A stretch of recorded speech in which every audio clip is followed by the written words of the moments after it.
Hey, I've decided to make these videos. I will be showing off my DVD collection, about 4 or 5 videos at a time. Not videos, sorry, but DVDs at a time.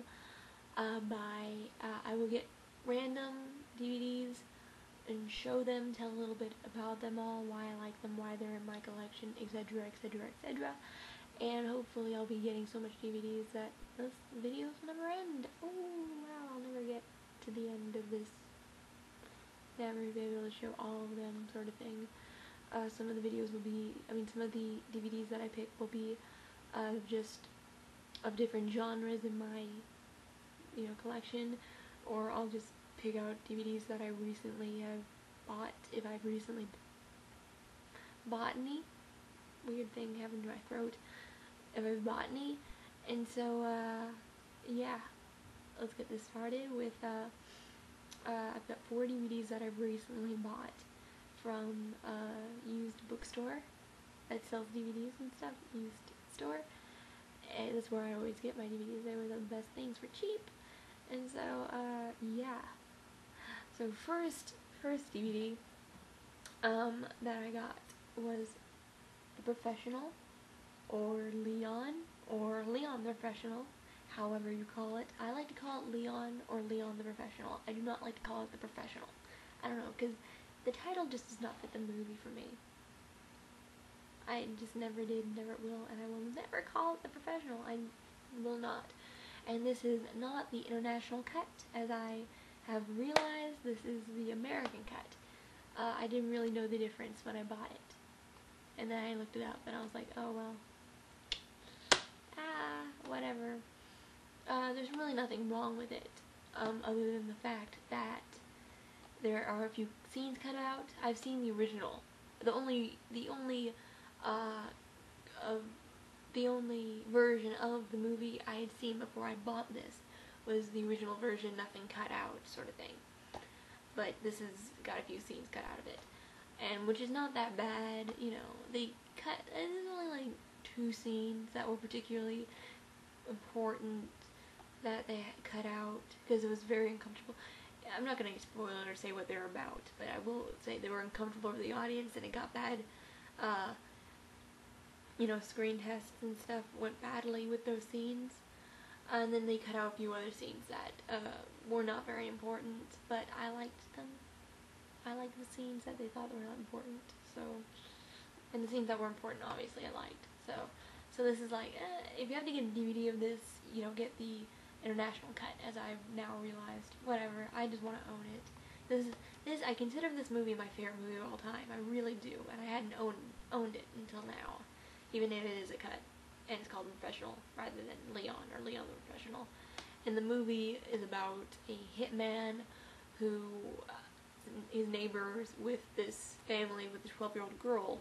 12-year-old girl's family is murdered by people.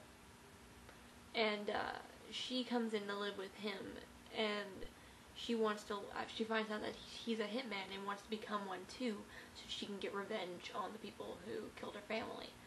And I don't know if that sounds good for you or not, but I guarantee you this is a fantastic movie.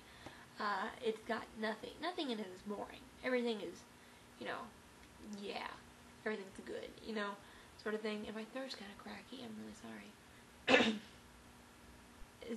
Whatever. I think my voice is always cracky. So, whatever. Very good movie. I very much like it. Obviously, I consider it my favorite movie of all time. So, get the international cut, though. If you're gonna watch this, watch the original uncut version. I think that's the best. Do that. Next movie. I'm actually gonna show 2 of them, and you'll see why. The next 2 movies that I got were also at the same time. That's really unique. Were Clerks II and Mallrats, because I recently, a few weeks ago, finished every movie in the Kevin Smith View Askew universe, which I became a big fan of after watching all of them. And I first started with Clerks, and I ended with Mallrats, so I went in a weird order, as you can imagine. And but these are by far my 2 favorite ones. I don't know which one I like more. It's really difficult. But, these are where it's at. And, so I bought my own copies, and I'm trying to get every one of the Views universe, and yay. So, in Mallrats, if you did not know, is about, these two guys who were recently, or dumped by their girlfriends, go to a mall and just hang out, and shenanigans happen, and they try to get their girlfriends back while shenanigans are happening. That may not sound like much, but I promise you, it is just the best. It really is. I really love it. And literally, I saw this for the first time about a few weeks ago, like in the beginning of this month. And since then, I have seen this movie numerous times. And I didn't get bored of it, which is saying a lot of things. I do not like watching movies that I've already seen huge amounts. Doesn't even matter on the movie. If a movie has like a particular scene that I think is kind of boringish, then I probably won't watch it a lot unless I'm showing it to somebody or something. But I've watched this a lot, so it's logical that I should get the DVD. But I've watched this a bazillion times now, and great to have my own copy, so I can show other people this and let people borrow it and things like that as well. And Clerks II, which I love this movie. It was the second movie I saw in the Fuse universe, right after Clerks, which is good. See the original before the sequel. So that was a few months ago, actually. Like, during the summer I saw this. And since then, I've seen this more than any other movie I think I've ever saw in my life. I really do believe that at this point. It just passed The Fifth Element. So because The Fifth Element was my record of movies seen the most times, and without even caring. And this is by far got it down. I don't know. This movie takes place 12 years, if I remember correctly, after the first Clerks. And if you don't know what the first Clerks is about, it's just about clerks doing clerky things, basically, but more exciting and more shenanigans. And this is the same deal, pretty much. There are more shenanigans, double the shenanigans, double the clerkiness, double, and it's funny. I love it. It is so quotable. I cannot go a day without quoting this movie. I swear to the Lord, I cannot do it. I love that movie. And the last one is a movie I did not even know existed before I bought it, and neither does anyone else apparently. It's called Loose Cannons, and it looks very good, as you can see. My dad saw it for $2 and said you should get this because Dan Aykroyd's in it. If you can see it there, Gene Hackman and Dan Aykroyd are in it, and that's a very good thing because I love Dan Aykroyd a lot. I love him, and I'd probably watch any movie he was in. That's the truth. And I'd not heard about this movie at all. I'm a huge Dan Aykroyd fan, so I didn't realize how I did not hear about a movie where he was with Gene Hackman and Dom DeLuise in the same movie, and he was a cop. And so I thought, this is ridiculous. How have I not heard this movie, right? And apparently, I looked it up on the internet, and no one's heard of it. It's really obscure. It's ridiculous. Like, Wikipedia had a thing this long about it. It was, and IMDb wasn't even, it's really so scary almost, because I was just, no one's seen this.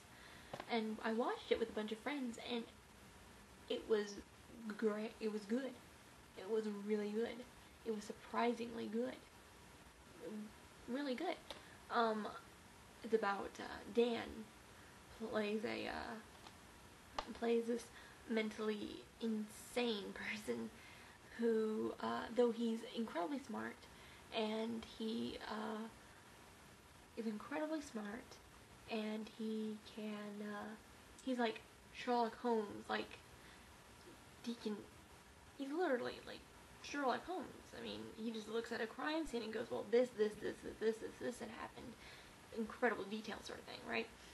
And he's mentally insane, though. He has these episodes where he starts to um, imitate and do impressions of TV and movie characters.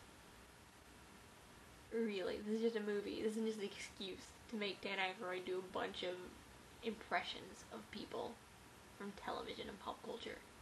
And I do not have a problem with that. And it was beautiful. And it was literally good. Like, I would watch this again and again and again. It's really good. I would recommend this. I recommend this to you. But it's great because it does impressions of everything. He did an impression of every single character from Star Trek. That blew my mind. 1, is Dan Aykroyd. 2, I'm such a huge Trekkie. And 3, oh my lord, that is amazing. So, and he also does The Cowardly Lion, and Woody Woodpecker, and Roadrunner, and Pee Wee Herman, and Ricky Ricardo, and I'm just dying on the floor, and I'm laughing, and I can't stop, because that is hilarious, and it really is. And it really is a funny movie, and I am so glad that my dad saw that, because it got really sad that it bombed, apparently. Apparently it did. I mean, there was so little information on it. It did not even tell me if it bombed or not. It was like, it's a movie, apparently. We've never seen it. Lost artifact. Last copy on Earth. Maybe. It might as well be. Because literally, no one knew about it. It's crazy. So that's everything I got, actually, right now. So, that's it. I don't got anything else. So, hopefully there'll be more of these. I don't have any idea why you'd want to see them, because I'm just me babbling like an idiot. But hey, if I make a new one, please stay around for it. And this has been this, and bye.